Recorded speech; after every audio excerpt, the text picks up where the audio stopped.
পৃথিবীর মানচিত্রে এমন কিছু জায়গা আছে যা আপনার কল্পনাকেও হার মানাবে। ঠিক তেমনই এক বিস্ময়কর জায়গা করিন্থ খাল।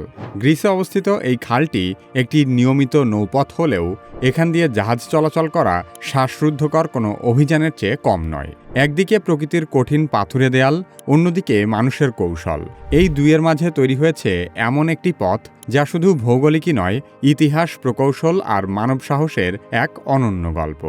করিন্থ খাল এতটা সরু কেন, এই খাল পার হওয়া কেন অত্যন্ত চ্যালেঞ্জিং, এবং করিন্থ খাল কিভাবে তৈরি করা হয়েছিল সে সম্পর্কে জানব কি কেন কিভাবের এই পর্বে।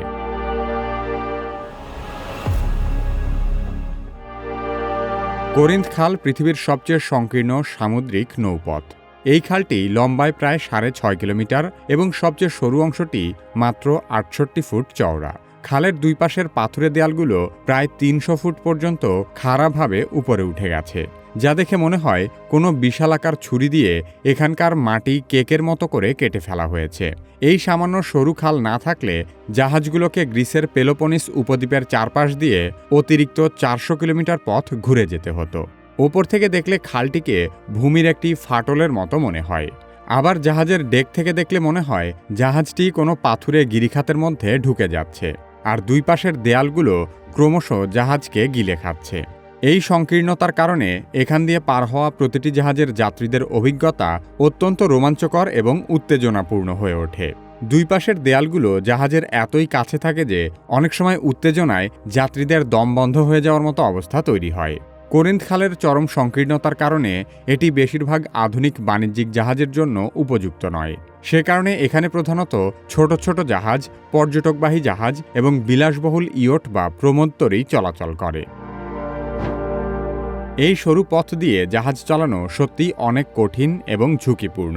বিশেষ করে বড় বড় ক্রুজ শিপগুলো এখানে চলাচলের সময় সামান্য ভুলও বড় দুর্ঘটনা ঘটাতে পারে।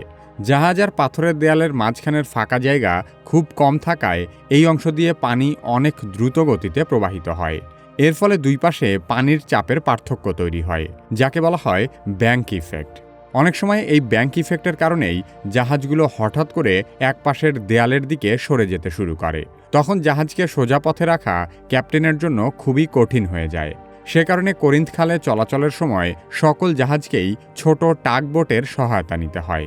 দুর্ঘটনার সম্ভাব্য ঝুঁকির কারণে এখানে কোনো জাহাজ দ্রুত চলতে পারে না, ফলে মাত্র 6.5 কিলোমিটার পথ পাড়ি হতেও প্রায় আধা ঘন্টা থেকে 1 ঘন্টা পর্যন্ত সময় লেগে যায়। করিন্থ খালটি এত সংকীর্ণ হওয়ার পেছনে ঐতিহাসিক কারণ রয়েছে। আজ থেকে প্রায় 2000 বছর আগে খ্রিস্টীয় প্রথম শতাব্দীতেই দুই সাগরকে যুক্ত করার জন্য এখানে খাল খননের চেষ্টা করা হয়েছিল, কিন্তু তৎকালীন প্রযুক্তির সীমাবদ্ধতার কারণে সেই প্রচেষ্টা সফল হয়নি। পরবর্তীতে 19বিংশ শতাব্দীতে আবার নির্মাণ কাজ শুরু হয়। দীর্ঘ প্রায় 10 বছরের কঠোর পরিশ্রমের পর 1893 সালে খালটি আনুষ্ঠানিকভাবে খুলে দেওয়া হয়। তৎকালীন সময়ে নৌ চলাচলের জন্য এটি কাজ করলেও বর্তমানের বিশাল জাহাজগুলোর জন্য এটি মোটেও উপযোগী নয়। 1 শতাব্দীরও বেশি সময় আগে নির্মিত এই খাল আজও জাহাজের ক্যাপ্টেন এবং যাত্রীদের জন্য একটি বড় পরীক্ষা হিসেবে বিবেচিত হয়। এটি বর্তমানে আধুনিক জাহাজগুলোর জন্য বিশ্বের অন্যতম রোমাঞ্চকর একটি নৌপথ। অতীতে বৈশ্বিক যোগাযোগ ব্যবস্থা যখন শুধুমাত্র নৌপথের উপর নির্ভরশীল ছিল, তখন নতুন নতুন নৌপথ আবিষ্কার করার কোনো বিকল্প ছিল না। ইউরোপীয়রা একটা সময় ভারতে আসার জলপথ আবিষ্কার করতে মরিয়া হয়ে উঠেছিল, আর এর পেছনে অন্যতম একটি কারণ ছিল গোলমরিচ। শুনতে অবিশ্বাস্য হলেও অতীতে দীর্ঘ সময় জুড়ে গোলমরিচই ছিল পৃথিবীর সবচেয়ে কৌশলগত ও মূল্যবান পণ্যের একটি। সে কারণে গোলমরিচকে বলা হতো কালো সোনা।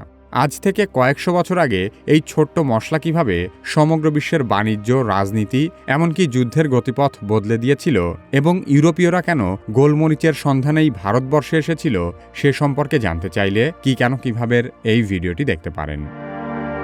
বর্তমান সময়ে এআই না শিখলে আপনি নিশ্চিতভাবেই পিছিয়ে পড়বেন। যারা নিজে নিজে এআই এর ব্যবহার শুরু করতে ভয় পাচ্ছেন, তারা কি কেন কিভাবে একাডেমির এআই দক্ষতা কোর্সে ভর্তি হতে পারেন। ভিডিও ডেসক্রিপশন ও পিন কমেন্টে কোর্সের লিংক দেওয়া আছে।